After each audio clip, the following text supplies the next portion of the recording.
Hello and welcome back to another episode of Star Wars Alliance. Of course, I'm your host, Clay. And with me, of course, like always, is Katie. Katie, the drama loving queen. Look, I okay. I It's I so much want you to fun. I want you to know Abby is very passionate about this. And it got to a point where we got into like a little bit of a heated argument because the one thing that Abby hates about me is I always, if I'm introduced into a conversation, I am always the devil's advocate because I have no context of anything. I'm like, okay, before I get any more information, let's play devil's advocate because this is what I am hearing and I will take the benefit of the doubt for these other people. And now I am completely aware of what the controversy is. And people, if you don't know what we're talking about, You uh, gave no context at I all. gave no context at all. Blake Lively has a movie that is out.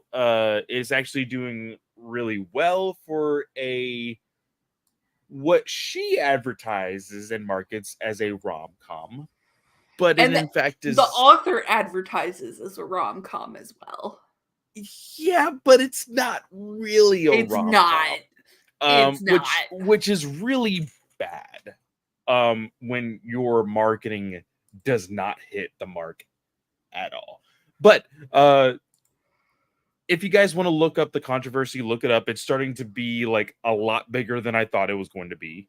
Um, there's like a crisis, like a PR crisis manager being hired and all sorts of stuff. It's getting really icky.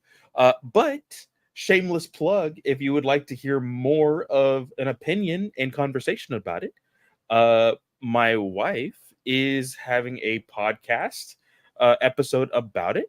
Um, if you want to look up the Birthday Beats podcast, she will be talking with her host all about the controversy. So go listen to that. I'm sure it's going to be a lot of fun.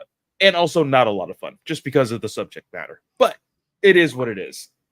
So Katie, we were completely wrong on almost all accounts for D23. It's going to be a Except for conversation, one. except for one. We're going to have a conversation about that. We have a trailer to talk about, and Yes, of we course, do. we have started a new trilogy of books to review with Yes. what is known as the Aftermath trilogy, and we are going to be talking about that first book tonight. So there is a lot going on. Katie, a part of D23. What do you want to talk about first? Well, I would say let's go ahead and knock this out of the books. There was no new show announcement, Yeah. animated or live action. There was movie talk about Mandalorian and Grogu, Mm-hmm. because would we have doubted anything less from Star Wars right now? I'm really surprised we did not put that in our predictions at all. I'm surprised too. I completely forgot about it, if I'm being honest. So yeah, there was no announcements, and I believe you shared a tweet that kind of gave us the heads up. It was from somebody named Dan Grievous over on Twitter. Uh, the Tykes fan that says tomorrow expect nothing and you won't be disappointed. And it is the part of the scheduling. It says a conversation with Lucasfilm Animation, 12 p.m. at Lucasfilm booth, and they talk and reflect about the 2 decades of animation, and that's exactly what they did. Um, I was disappointed with no confirmation of season twos, of no new shows. Now, a part of the no new content, we did get a quote from Hera herself, Vanessa Marshall, at the panel, and she said, "There's so much more to come."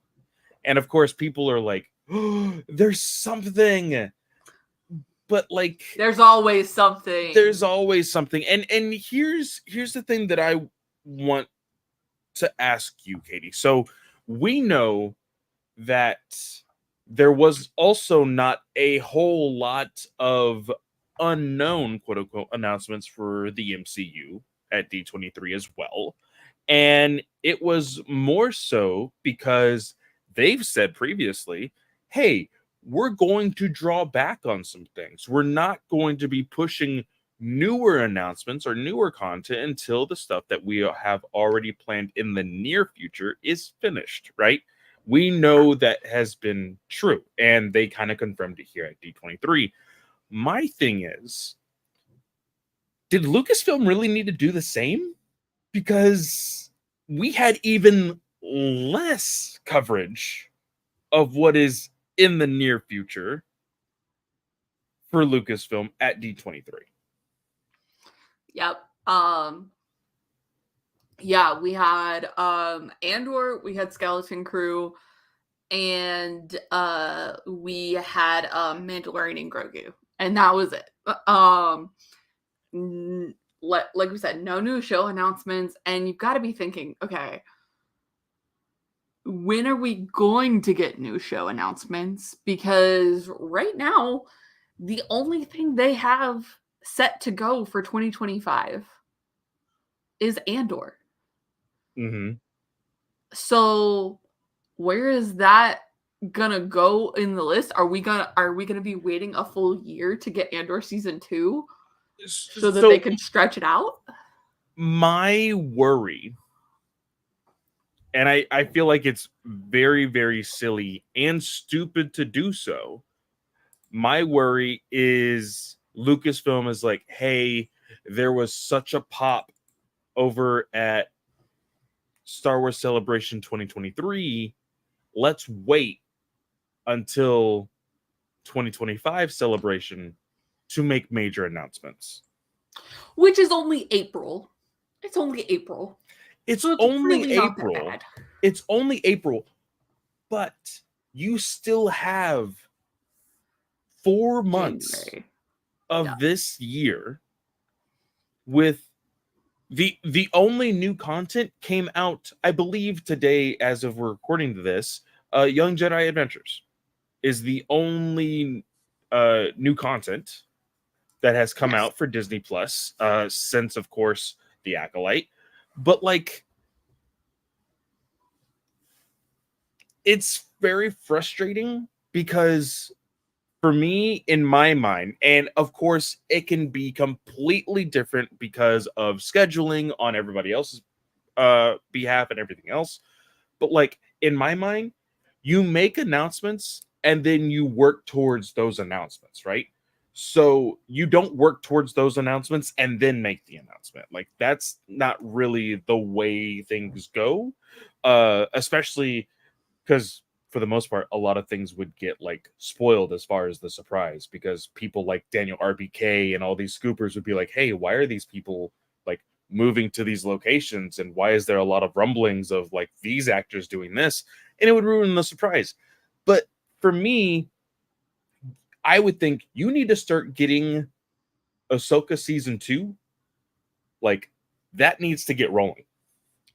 Like, I know that it's rolling in like behind the scenes, but as far as like production and everything else, because we like, I feel like I'm already starving for content, and I know I shouldn't feel that way, but because like you just said, Andor is not until when of 2025? August? Like a whole year?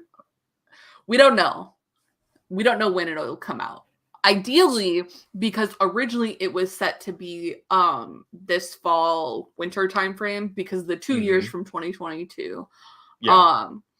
So they were like, okay, we're already in production, but then the strike happened. So ideally, it's only going to delay it by like February, March timeframe.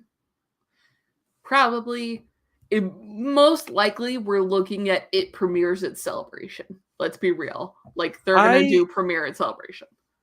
I think it would be nice to premiere right before Celebration, so that way you can get some of those interviews. You can have the conversations about the show. Man, it just irks me because we as fans feel so out of the loop, and we're like, we don't know what's happening in our fandom. We don't know what shows are happening, and I just don't like that feeling. Well, I agree. But, you know, we're also part of the fandom that really enjoys the book productions. Yes. And we've got a crap ton of books coming. We've got Mace Windu in October. We've got High Republic this month and next month. High Republic in December. And then new book in February. And then more Disney books March and April to kind of lead into everything. So we are part of the blessed group of fandom who reads so that we can continue to have good content. I was going to say, we do have content that can, I guess, like, fulfill us for the time being.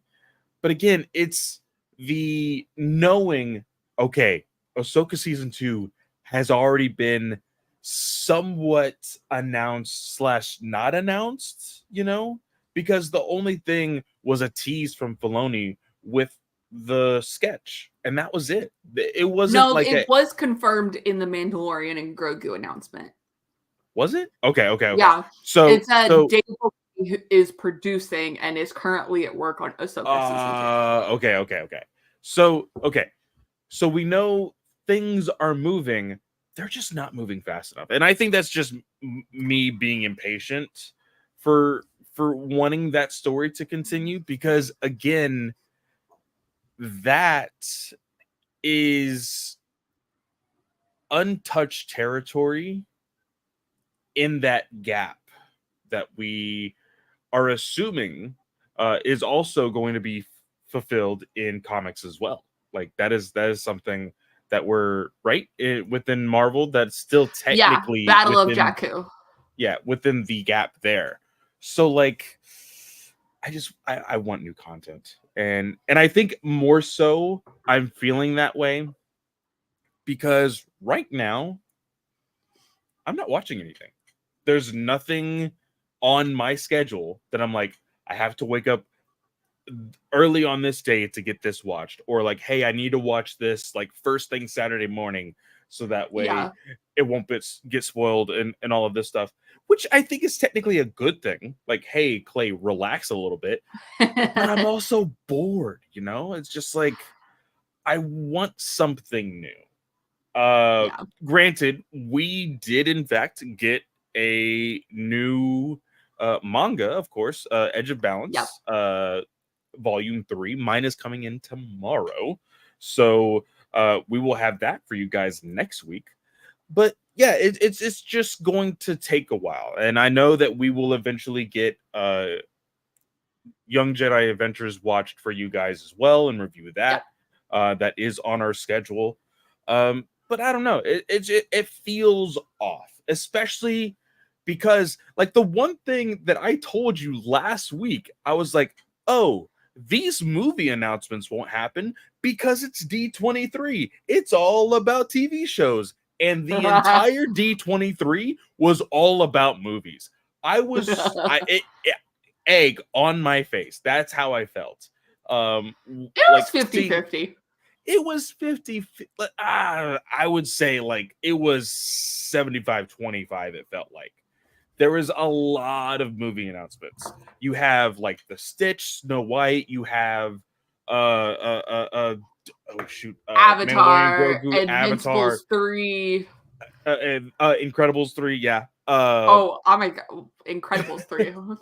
Like you had a lot of movie announcements, and of course they shared a little bit more for the MCU stuff, Fantastic Four, Thunderbolts, things like that. And I'm just like, I thought D23 was like TV stuff. Like that was the big argument last year when we were talking to, of course, over at Marvel Alliance, Chris, he's the person who has stock in Disney. He has all of the information with Disney.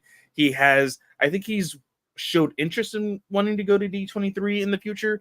And so he's informative of that stuff. And so he's told us D23 is for TV shows. I'm like, okay, cool. That's the precedent that I have moving forward, that D23 is for TV.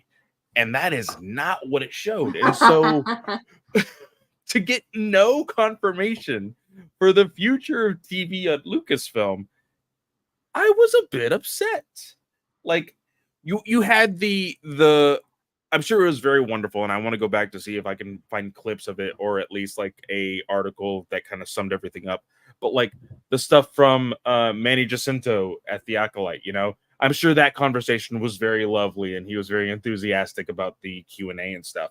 But like season 2, where are you? All the speculation of Obi-Wan season 2, like all of these silly little things, I would have taken anything, and we got nothing. Yeah.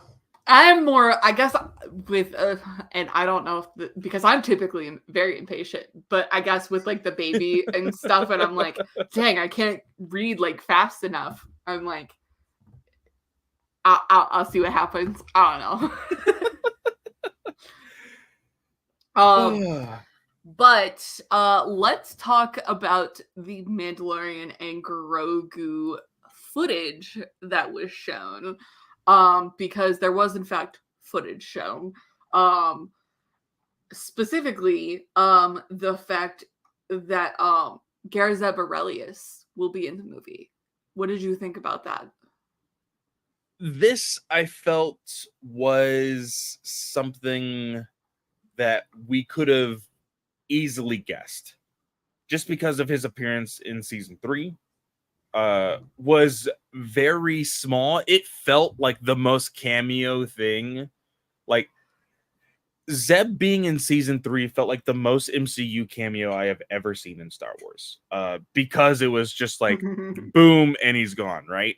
And usually when these types of cameos or callbacks to characters in Star Wars happen, they happen for a reason. They have a little bit more screen time. Zeb not having that much screen time in season 3 just kind of affirmed for me, oh, we're going to get more of him in the future, whether that be in Ahsoka or in future installments of The Mandalorian. Getting him in Mandalorian Grogu is nice, because that makes it feel like, because it's a movie, he's going to have a little bit more screen time than what we've had with other people as far as character callbacks. So I'm okay with this 100%. Yeah. I don't know. I guess I wasn't expecting it, especially since he wasn't in Ahsoka. Because we talked about that in depth. But yeah, I'm okay with this. He is in fact, in the Razor Crest, though. Yeah, that I've seen a lot of people show concern about like the retconning of things to make this movie work. And again, I haven't necessarily seen this like as confirmation. I wouldn't say it's confirmation, but like this gives me a little bit of vibes of like, oh, we were right. Like, this is just going to be a rendition of all 3 seasons. Like, the Razor Crest is actually, this is like pre-destruction of the Razor Crest, and they're going to just like reshare some like context to the story, so that way the full-blown story that Filoni is working on right now, what's the other movie that he's working on? New Empire. Yeah, Heir to the Empire. Heir to the Empire, like, actually makes sense for people who go see it. Like, we've talked about like our fears of that actually happening. I think it's a little uh, uh, over the top as far as our concerns, but it's like legitimate. Like, hey, this could actually happen. Um, but I don't know. How do you feel about seeing the Razor Crest? Because I did see a lot of people somewhat upset about it. But I don't know if it's like old, like what we would consider like old timeline footage, though. Like getting people caught up because Garazeb Aurelius is in the Razor Crest. mm-hmm. So I don't know how I feel about that. Like, I don't like that it's coming back. Like, fine if you're like, oh, I need more room. Well, then get a new ship. Like, and again, this is the assumption. Well, I'm assuming this is the assumption of people who saw the footage that the Razor Crest is back. Yeah, there. Well, again, there's this like conversation, and we've somewhat had it. I know that Travis over at Geekverse very much has this idea that like the Mandalorian, since the end of season 2, has not like retcon, but not retcon. What's the phrasing that I'm trying to find here? That all of this is for nothing. Like they do major plot points to the show for dramatic effect to get everybody's jaw dropping, and they're just like, oh, we're just gonna act like that never happened. You know, the whole thing with Grogu going out to train, and he's right back at the beginning of season 3. You know, all of these different things. And the Razor Crest, I think, was a big moment for us to move on from what we have known the Mandalorian to be into this new era. And for one, Bryce Dallas Howard's episode of him flying the Naboo fighter was amazing. Like, I love that ship. It's something that I really love out of Phantom Menace. I don't care what anybody else says, but it's a really cool design, and I love the fun little thing that Mandalorian and Grogu have with that ship. You know, with Grogu being able to sit in the droid spot, and you know, it's just fun and cute. I could easily see this being Razor Crest 2.0. Like, hey, we kind of got the same model, and then like we did some work with it, and we made the Razor Crest 2.0. Like, that could be a thing. To me, I would prefer like, hey, go with a new ship. Like, I would too. I would 100% agree with that. But Katie, you and I both know what this is hey, we already have the model set for it. Yeah. So instead of putting that to waste and spending more money on this movie, we'll just take old set pieces and boom, we're good. Like, that's probably what it is. I say that though, and I just remembered this show made the volume famous. So like set pieces are like almost non-existent for this show. Yeah. And like you obviously still have like the physical components. But yeah, like the backgrounds and everything, you don't need those. Yeah. So that is all the Mandalorian and Grogu talk. And yes, there's some screenshots out in the wild, y'all. We're not gonna show those because I don't want to get taken down by copyright strikes. But they're out there if you want to go look for them. So the next bit is for Andor. And there was a trailer shown. Surprisingly, I did not find this trailer on the interwebs. No, I found this the Mandalorian one and was Grogu the one, only one that was under wraps. Like there was no footage of this shown whatsoever. No, there was footage shown because No, I found tweets. No, I mean like to the public. Like there was no phone footage. Like no screenshots. Like I couldn't find anything either. So the one in the chat is screenshots. Oh, it is? Let's Yeah. see here. And there was a Right couple here. Okay. people who tweeted it, but then took it down after they realized they weren't supposed to show it. I'm surprised this is So still up then. Huh. Okay. yeah, that's what I'm saying.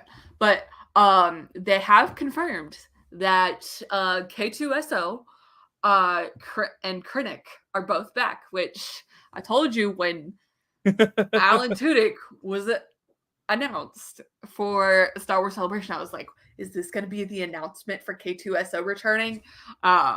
So it's not happening at Celebration. It happened at D23 though, but I count that.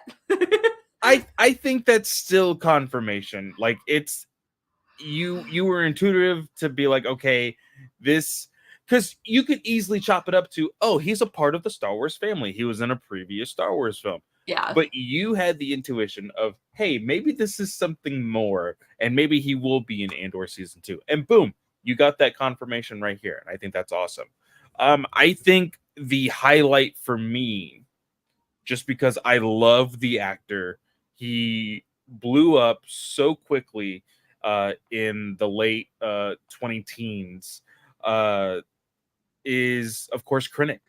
Yes. Seeing Krennic in Andor season 2, of course played by, oh shoot, I said I love the actor, but can't remember Ben his name. Mendelsohn. Yes, Mendelsohn. He is just a phenomenal actor, and I know that I really do hope that, again, I feel like there's always going to be an expectation for every viewer, like, hey, how do you one up the previous season, right? I need a similar speech to What I Sacrificed from Krennic. Like I need something on that level of speech from Krennic in the season, because I know Mendelsohn will be able to pull that off. That's just my opinion. Yeah, I am really excited for Mendelsohn to come back in. So yeah, super excited by this, and he has the same look about him that like you're an idiot menacing look in this screenshot. So that's very exciting for me. So Melshi and Draven are also back. Yes. Melshi, remind me, Melshi is the I believe he was a part of Andor's crew, like Cassian's crew that he was working with. Yeah. Imprisoned and forced to labor at the Imperial prison complex on the moon Narkina 5. Okay.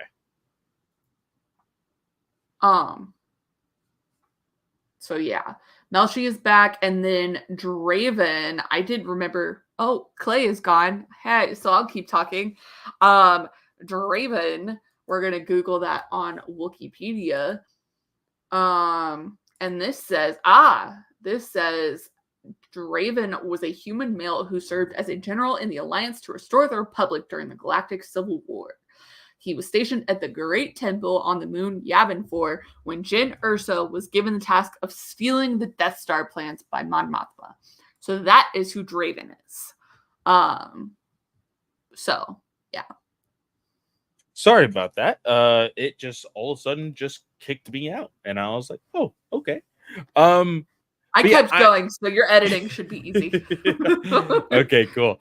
I'm excited about this. I am a little sad that we didn't get this trailer pushed out to the public. Now, again, we don't have a for sure release date here. So that could be a reason why they don't want to push it out. And of course, I think that's very smart. It's something, I would like Disney Plus to have a nice in between of what Netflix does with their trailers. Netflix is like, hey, something is coming out like in 2 weeks. Here's the trailer for it. So it's soon enough to where you're not like, oh, I have to schedule 3 months out to like, hey, this is when this is coming out. But at the same time, it's just a little too soon. So I want there to be like a nice sweet spot for Disney Plus to put stuff out there. But here, I'm excited for season 2 of Andor. At least it's one, this was already confirmed, so it's not like, oh, we got something. It's like, okay, this was, I guess, somewhat expected as far as like at least some info on what we would get from season 2. But yeah, I just want new content, Katie. I want to see new content. That's Well, you know the what? ultimate goal of this episode is I want new content. You know what? We do have new content coming. It's called Skeleton Crew, and there will be a 2-episode drop December 3rd of this year. How did you feel? Because I saw mixed reports or mixed reactions, should I say, on this trailer.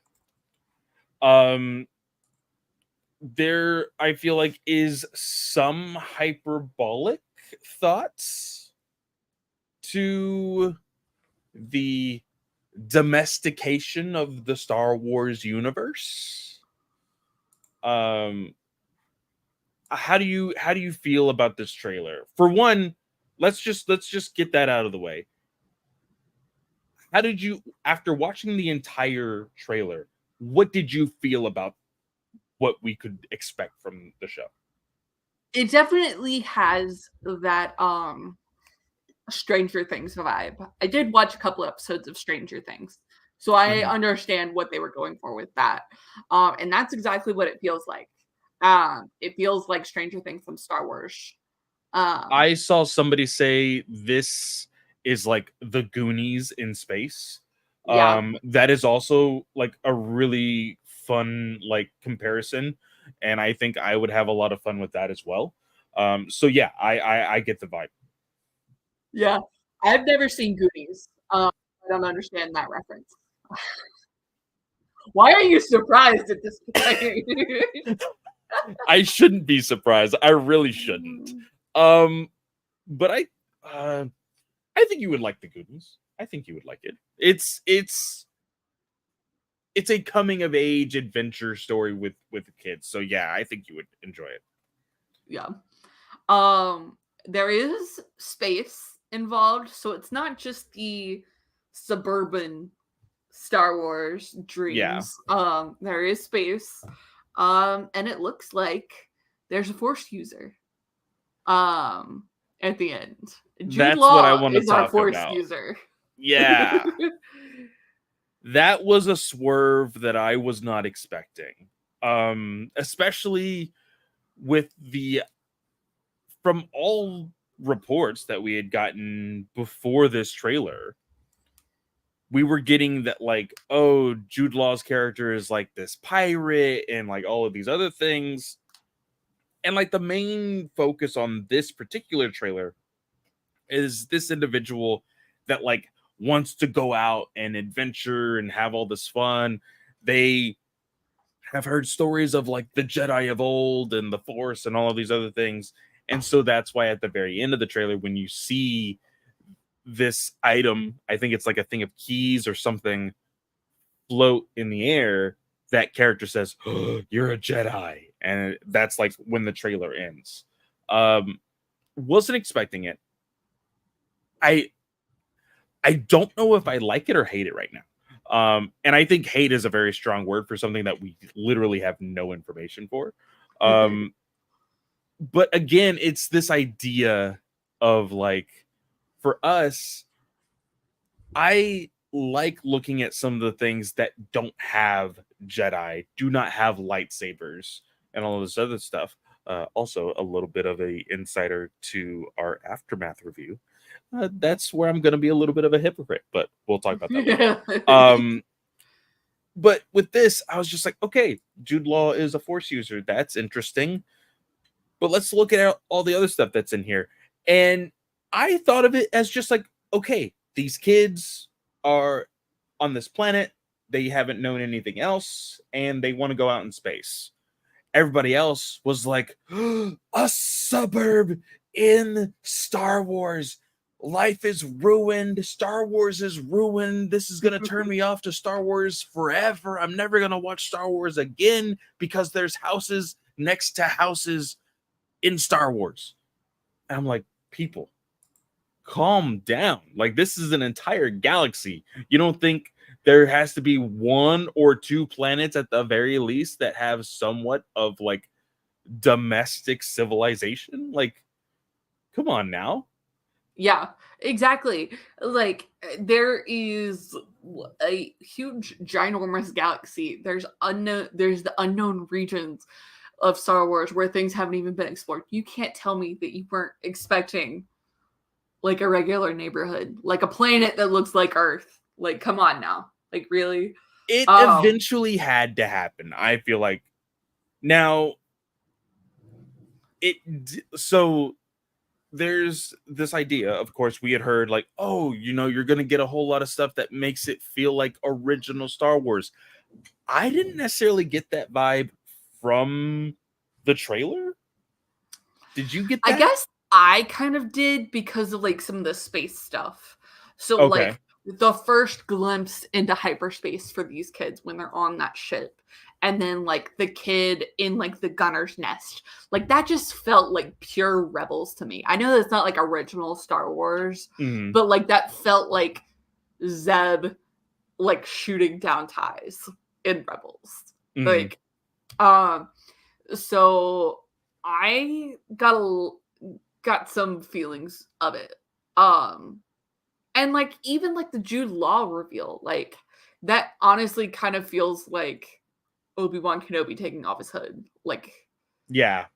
So like there's definitely some callbacks, I feel like. Okay. I can see the comparisons there. I'm having it play again over here on my other monitor.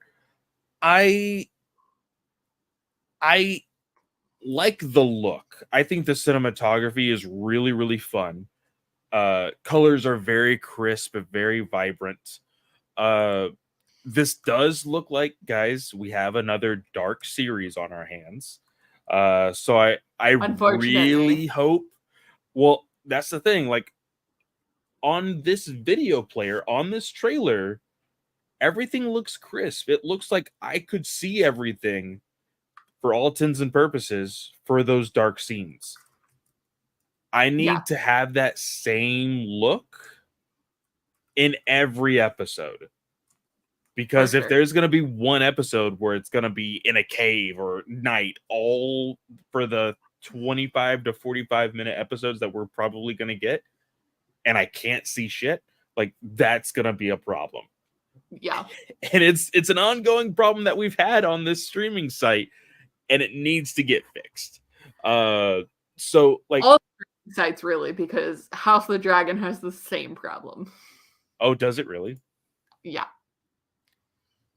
Yeah, I need I need that to get fixed. I don't know how or why it has not gotten fixed, or like why it's such a big issue. But like I feel like in the last like 5 years, studios have just been like, we don't need any extra lighting. Like we're good here. Just put on your night vision, film it, and we're good. Like that. I feel like that's what they're doing. Yeah. But this looks fun. Again, as I said, there was a little bit of hyperbolic opinions about the domestication of Star Wars. I think the only quote unquote new thing for me is vehicles on roads. That's like the newest thing for me when it comes to Star Wars. Because of course we've always seen just ships and aircrafts going through Coruscant and stuff, hundreds of stories in the air, and it's just what to expect. Coruscant is the most domesticated planet that we know of so far. There is a scene where it looks like they're in a city at one point. That looks fine. The houses don't look that terrible. It's just, hey, I think this for sure is like, hey, how do we get more viewers to feel like, oh, I connect with this in some sort of way?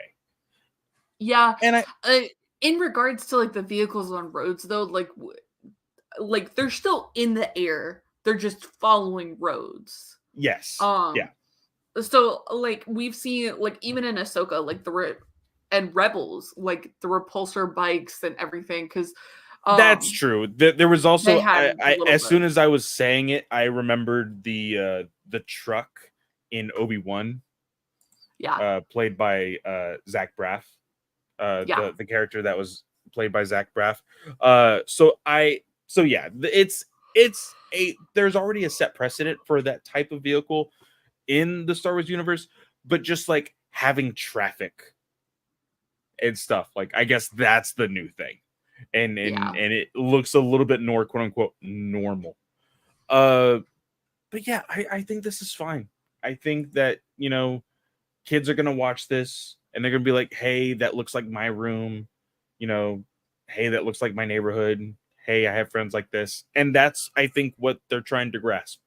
Uh and it does have a vibe of like, hey, you can watch this with the family. So I think that's Yeah. gonna be fun too. No, I'm excited for sure.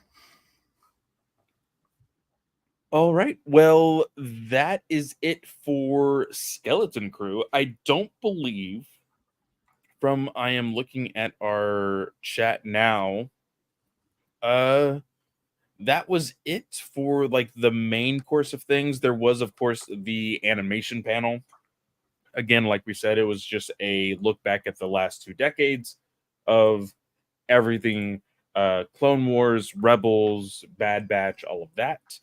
Uh but yeah, I think that is it for all of the news segment, right? Yes.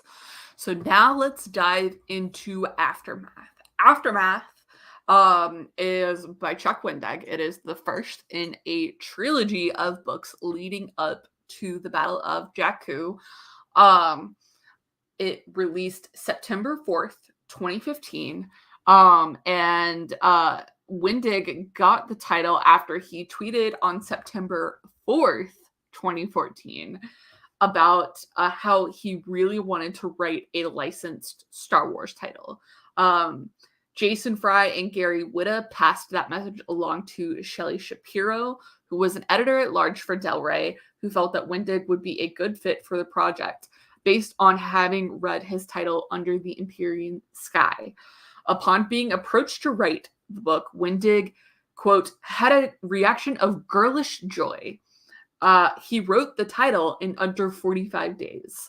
And long story short, about my opinion on this book, it shows.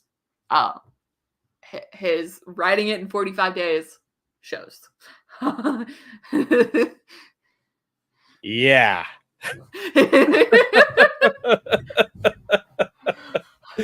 um it oh, Katie, I read this book twice for y'all. Okay, I read it twice. This is I am the so sorry. this is the first time I read this book all the way from front to back was the fifth time that I had attempted reading this book. The fifth time. Fifth? Holy crap. Yes. I have had this book on Audible and okay, here's how it tells you where I got this book. I got this book, it was on my mother's Amazon account. I had to log into my mother's Audible account to access this book because I Yikes. didn't get my own Amazon account until 2017. Like, So, have you read the other bleh. two? No, I have not even attempted the other two. So this will Okay, be so a journey. this is gonna be something. Okay, so let me just go ahead and get this out of the way, guys. So I, of course, also read this on Audible. I work in an environment where I can just put something in my headphones and build things, and boom, I am usually able to absorb everything. I may have to like, go back like 30 seconds or so to like catch something, but I grasp a majority of everything. Katie, I had to restart chapters in this book. And I'm interested to see how it's written in physical form, but this like chapter 1, 2, 3 interlude, chapter 4, 5 interlude, chapter 6 interlude, chapter 7, 8, 9 interlude. I'm like, what are we doing? Like, I Like, it is cool to get like the different perspectives of rebellion across the galaxy. Don't get me wrong. yes. I But I was gonna I say don't know. oh, go ahead, go ahead. I don't know if this is the time for that. Like, I don't know if So this was the book for that. I don't think so either. Because one thing I was thinking a lot about this, Katie. A lot about this. It made me question my love for this fandom. Okay? Because I was like, I tell Katie all the time, I want more politics in Star Wars. Like, we get it in like, because I was talking it out to myself. I'm like, okay, what is different from this compared to the original trilogy, compared to the prequels, compared to the sequel trilogy, and how it's leading up to the sequel trilogy, right? And I'm like, okay, well, I know that as far as the sequel trilogy goes, the political undertones are very minute. It's kind of just shown in the first movie and in the last movie, and it's kind of drizzled throughout the second movie, but it's not really like how prominent it was in the prequel series, right? In Right. the Phantom Menace, Attack of the Clones, and Revenge of the Sith. It's not in your face. I'm like, okay, this is supposed to be a political statement of like, hey, the empire is falling, but we don't want it to fall. We have to rise to power again. Let's do this while the new republic is trying to mend a broken galaxy, right? It's supposed to be all of that. And it was such a snooze fest Yeah. for everything. It Don't get hurt me my wrong. soul. Exactly. I love Ray Sloan. Like, when you go read her character article on Wikipedia, I'm glad that she great. made an appearance on this because we had just talked about her in A New Dawn. Like, I'm like, oh, Exactly. Ray's in here again. Cool. I'm gonna get more character development. Could not care less.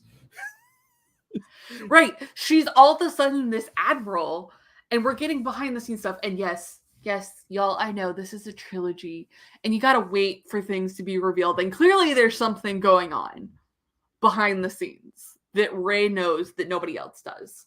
But like, we couldn't like get a little bit, like just a little bit. Because like we literally just like, if you were going to introduce new characters and not have this be like a strictly Wedge Ray Sloan face off, then like just give us the new characters with like one additional character involved. But you tried to introduce too many characters while also furthering the rebellion, which is now the new republic. And it's just too much going on, and there's not enough time spent on anybody other than Snap Wexley. Mm-hmm. Like there's just not.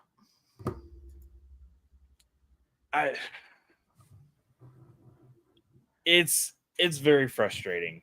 I think for me, the highlight of this novel is Bones. I was gonna say that. Oh my gosh, we're on the same page. I'm so happy you dislike this book as much as I do. Is that sad? I feel like that's sad, but like I have Well, literally seen nobody else hate this book like I do. so here's the thing though. We have said time and time again in our show reviews, in our movie reviews, in our book reviews, hey, we're going to share our 100% truthful like reactions to these things.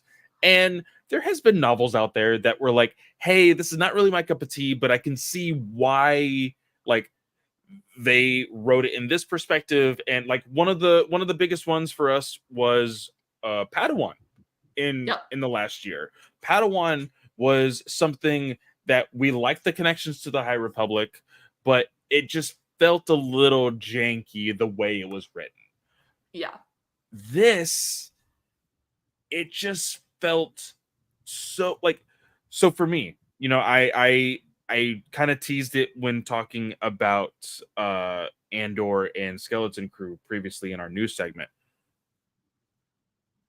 Most of the time when we are having conversations about what we want in Star Wars films, books, shows, whatever, it is, hey, let's take a chance without the lightsabers. Let's go more politically. Let's do this and do that. This book, in all intents and purposes, should be my cup of tea. It should be like, hey, Clay, everything you asked for, here it is. No lightsabers, no Luke Skywalker. Like, there is like very small hints of characters from the original trilogy, but like, even that, Katie, we got Wedge. And I'm like, cool, Wedge. That's a character that I want to know more about. I didn't get jack diddly squat from Wedge, other than, hey, I'm a pilot. Hey, I'm captured. And that's it. It felt like there was a moment where, and again, I don't know, this is technically canon, right? Yeah. So there was a moment where Wedge was talking to, I don't know if it was Rey or somebody else when he was captured, but he was talking about like what the Empire has done to the galaxy and how many people it hurt. And he says, oh, even someone that I loved at one time in history. I need confirmation. Is that the same character who created the Sun Destroyer or whatever it was in Legends? In the I Jedi don't Academy? She does not currently exist. Okay. Because just the way Wedge was, because in the second book, in the Jedi Academy 2, we find out that he is what's her name's bodyguard and they like have a fling. So Right. I was like, oh, are they calling back to a Legends novel? Are they making this canon? Like what's going on here? Nope. There was nothing there. There was no crumbs for me. Nothing. Like Yeah. there should have been stuff throughout this thing. Like the fact that like we get small segments of Han in here, right? Very tiny pieces of Han, and then we get holovids of Leia. And this is like supposed to be motivational for these people who are outside of the New Republic, like learning about the outcome of the war and the Empire is no more. Like you don't have to be afraid anymore. There should be like a rising of hope and everything. I did feel it. There was nothing there for me. Yeah. And it's just like I don't know what this book needs. I honestly don't. Yeah, because I mean, you even have an interlude with Han and Chewie, and that's the lead up for the next book, which is entitled Aftermath Life Debt, which is how Kashyyyk gets rescued from the Empire's grasp. Yeah. And like that doesn't even do it for me. Like, I didn't even remember that was there. And that happens. Where does that happen? Like, I believe. So that happens like halfway through the book. So I know I made it to that point at like one of my reads attempts to get through this book. Like, I didn't remember that happening at all. And I know that Life Debt is about Kashyyyk getting rescued. Mm-hmm. Like, this book is completely forgettable at this point. Like, also, I also need to say this. I understand. And actually I don't understand. Katie, I get the meme culture of it, and I know it's iconic, but if one more book has Akbar saying it's a trap one more goddamn time, I get it, okay? It's an iconic moment. It doesn't need to happen in every book that Akbar's in. Like, correct. Akbar has been shown in comics and in other novels as being a complete badass without that line. He is reduced in so many people's minds as the meme. But he's so much more. He's so much more. He's such a brilliant strategist. And like, he has other moments in this book, sure. As like they find out what's happening on Akiva and everything. Mm-hmm. And we're not going to dive too much into the summary of this, guys, because like this is a 9-year-old book at this point. We just really wanted to kind of give you guys our thoughts. And like, maybe once we get to the end of this, we'll highlight some key moments for what we think the comic will kind of tackle. But right now, this is all we got. So like, there's other key moments as they get to like, oh, hey, we need to go to Akiva. We have people there. Wedge is in trouble.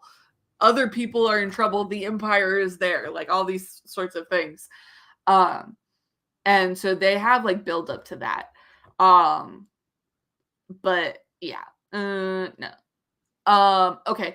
So in the terms of like other parts of the book that are not placed on Akiva, what did you think of the New Republic's beginning, like interludes? I don't think they're technically interludes, but they're like chapters dedicated to it. Yeah.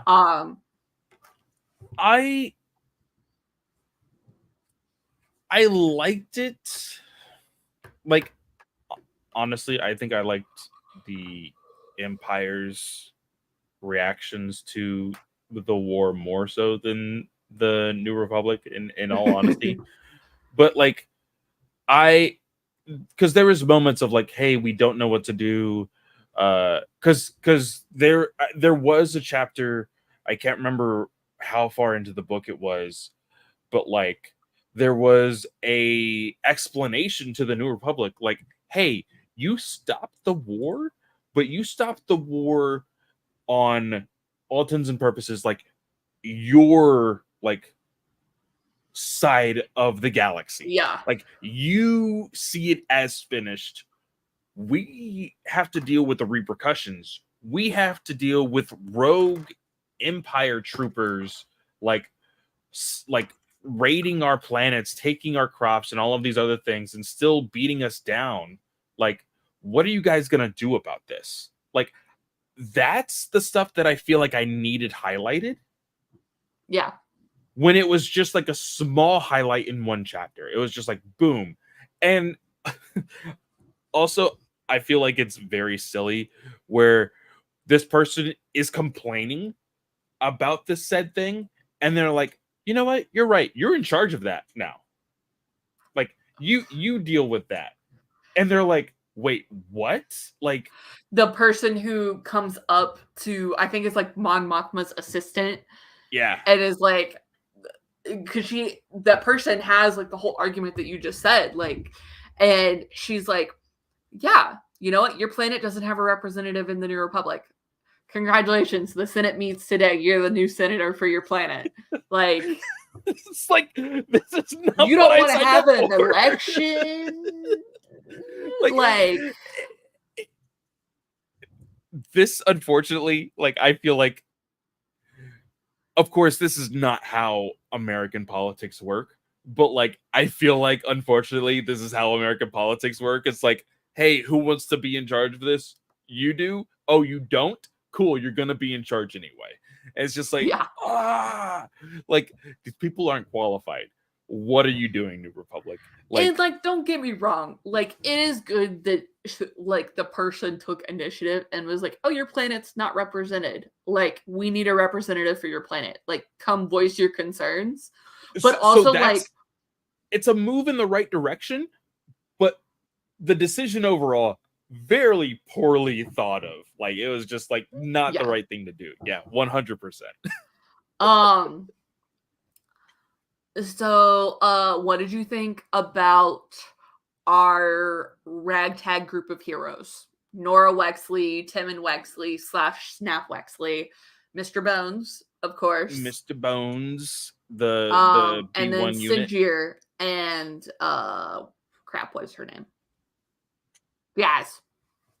So I need to know, because we learn about Sinjir is the one that was the old Imperial officer, I believe. Correct. So he kind of has this energy of like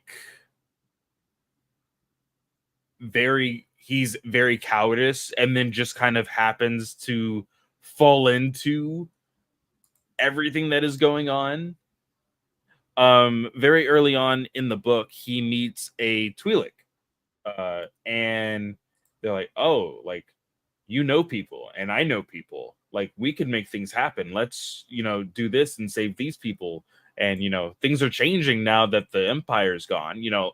And it's starting to push this exposition, and you really know who Sinjir is, because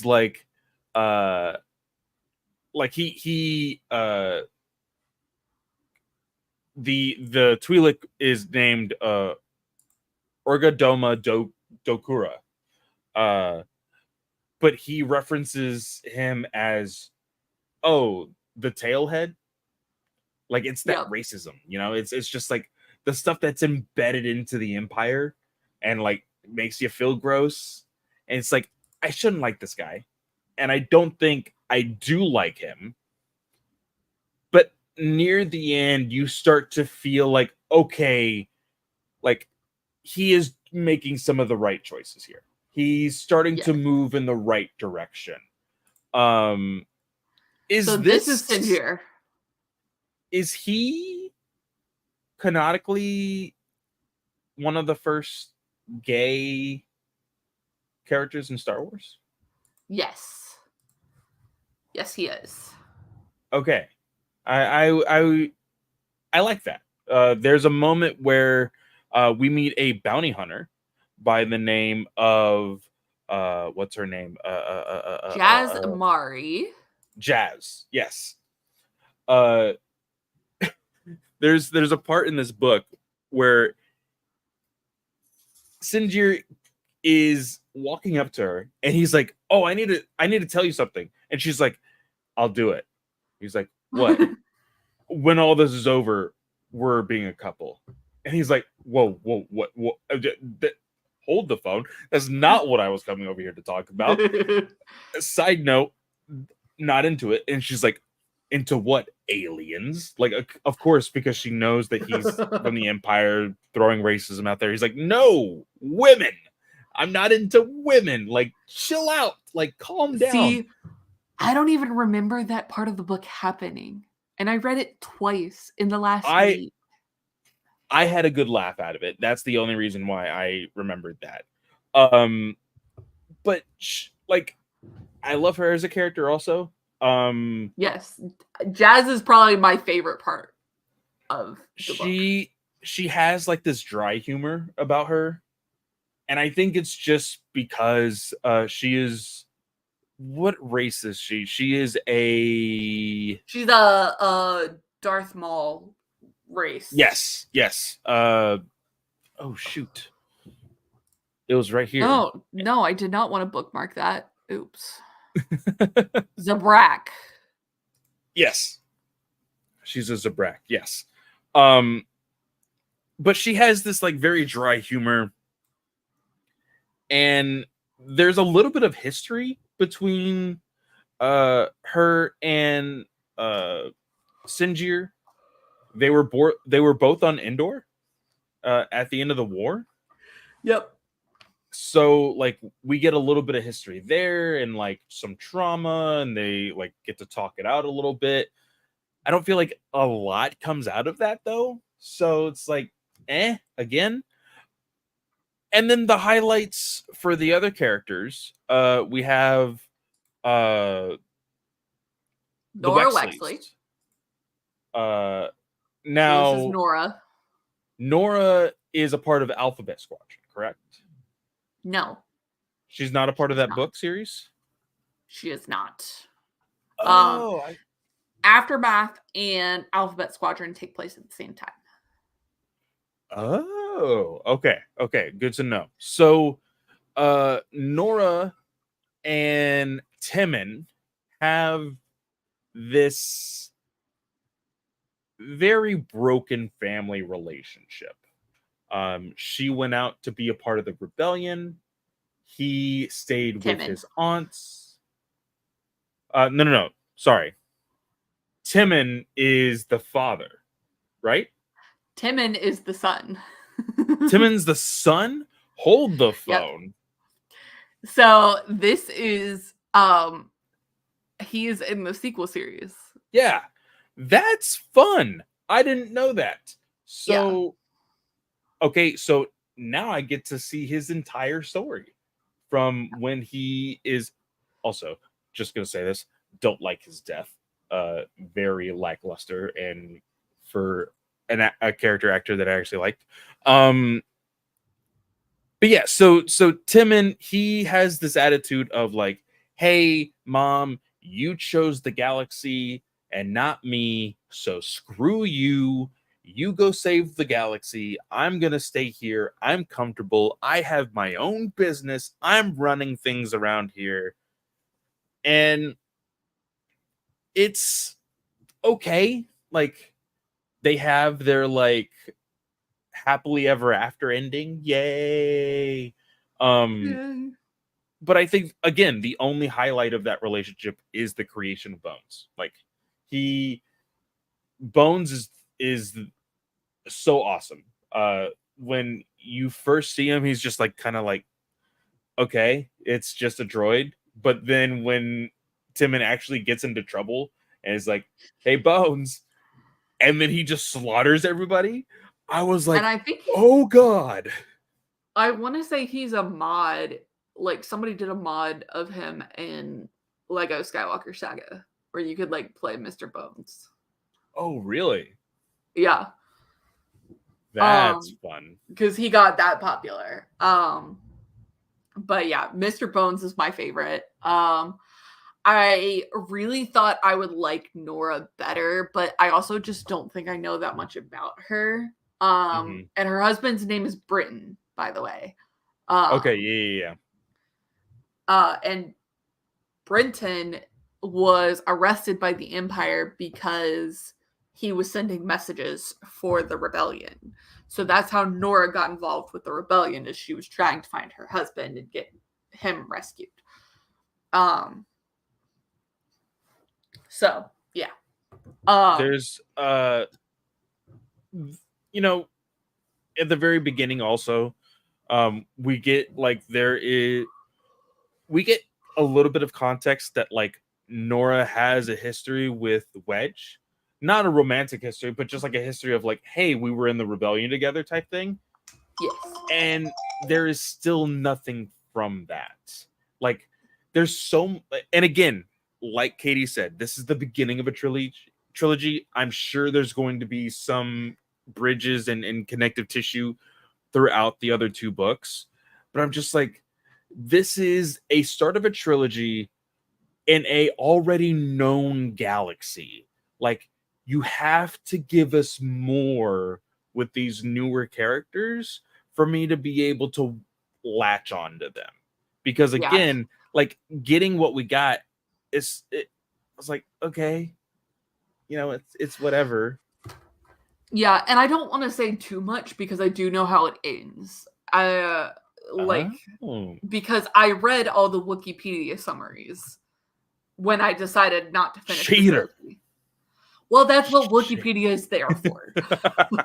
I hate to break it to you. Is that sad? I don't know. It's like Spark Notes, okay? You didn't read it for class. And like, I think that there is, just like Bones, I'm sure that we can find some things that we will enjoy in this trilogy. Are they all written by Chuck? Oh no. That was what surprised me about the new trilogy, is that they're having different authors come in. Is because every other trilogy they've done, yeah, because it's been Thrawn Ascendancy, Aftermath, and Alphabet Squadron. And they're all All written of them have been written by the same authors.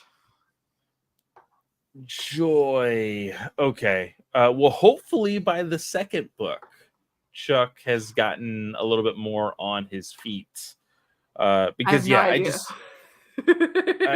just didn't like the way this was written. It just felt really off for me. Now that I know what to sort of expect going into it, I think maybe it could be a little bit more enjoyable. But we'll see. We will definitely see. Is there a development on this one? No,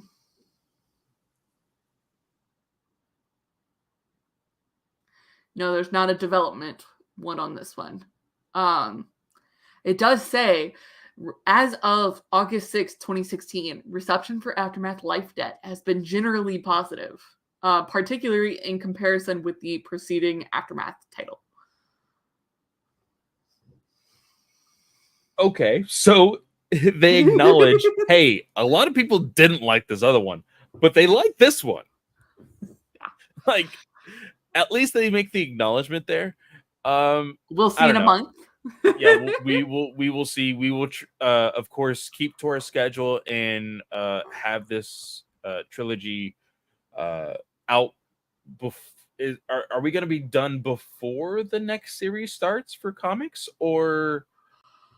So I believe we will be finishing right as I think the second issue comes out. Okay. Cool. So we'll have, maybe one or two things spoiled for us via comic, but probably not a whole lot. But yeah, we will get it done for sure. And I'm not like avoiding talking about things for like spoiler's sake, but like we're gonna be reading this, so I don't want to spoil it for you, I guess. Yeah. So... No, that's totally fine. I had something that I also wanted to add. We did get the first appearance of Cobb Vanth in this. Yes, we did. I was like, I recognize that name. Yeah, a lot of people were sad when he showed up in Mando season 2. Yeah, Mando season 2. So he showed up in Mando season 2, but then Chuck Wendig was not credited as creating the character in the episode. Oh. Yeah. So, because I looked for that, and I brought it up when we were reviewing it, because I knew the character had existed, especially with like the reaction from everybody else, and stuff. So, interesting. All right. Well, where can they find you, Clay? So side note real quick. I literally just refreshed Twitter, and somebody made this pretty badass looking fan made poster for Revenge of the Sith. And I was like, what is this? And apparently there is a what's the sign petition website, change.org. Change.org. Yeah, for people saying, would you watch a 4-hour ultimate cut of Revenge of the Sith with additional new scenes added? I guess I they're would talking. not, because that was not how the movie was intended. And yes, I know Ahsoka is a new character. I don't give a shit. I think that I love the edits of, like, on TikTok and Reels and stuff, like, of people splicing the scenes together themselves. That's good enough for me. Like, getting all the audio cues and everything else is fun within itself. So I don't need a 4-hour cut of Revenge of the Sith. That actually sounds very painful. But you can find me at Fanboy Clay on Twitter and any and all social media. Currently, I am going to be putting out another episode on Ranger Alliance, so be on the lookout for that. Of course, I am creating content for Marvel Snap, creating a whole bunch of decks, putting those out there into the world. It's something that I've been having a lot of fun with. So if you play the game, check out the Geekverse Discord, where me and a couple of friends, of course, within the network, talk about the game and have a lot of fun with that. So go check us out there. I'm trying to remember if there was anything in particular. I was talking to Abby about possibly restarting some Patreon stuff, but with the new job starting soon, I don't want to make any promises and then forget all about them. So trying to I'm trying to get on my feet for that first, and then you guys will start seeing more content on the Patreon from me. But just go follow me on Twitter. Having a lot of not a lot of fun on there because it's Twitter, but just social interactions overall. It's where I'm gonna be. So Katie, what about you? Y'all, you can find me on most social media platforms. It is at Slice of Katie. This show you can find on Twitter. It is at Star Wars Alliance, the A in the Wars. Very important. Don't forget it.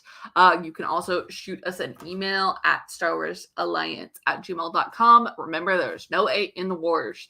And then feel free to shoot us a text or leave us a voicemail at 830-538-4828. So with that, I want to wish everyone a great day or night. Oh, I forgot one last thing, because I wanted to talk about this at the beginning and I forgot. You might notice that the episodes have started at a random new number. That is because I uploaded all of our old episodes to the Star Wars Alliance feed, where all of our episodes are on one feed, so you can go back and listen to all of them or none of them, whatever your choice or preference is. But if you're listening to none of them and you're here, that surprises me. So I figured out that we were at episode 199. And this was before last week that I had done this. So we decided that we were just going to start renumbering the episodes at 200, and you just have to find which episodes fill in the 13 episodes between 187 and 200. So we are not renumbering every single episode in order of how they were released. That's not happening.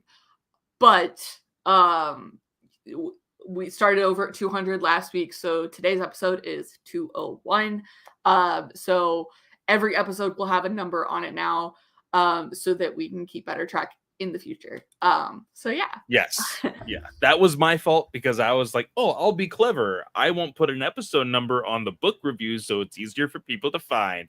And it just made a clusterfuck for all of us. So that won't be happening again. But yeah, really excited to be past 200 episodes. And, Yes. We'll see how far we get into, the next coming years. Here's to 200 more. Yeah. With that, y'all, I want to wish everyone a great day or night, whatever time of day you are listening or watching, and we will see y'all next time. May the force be with you.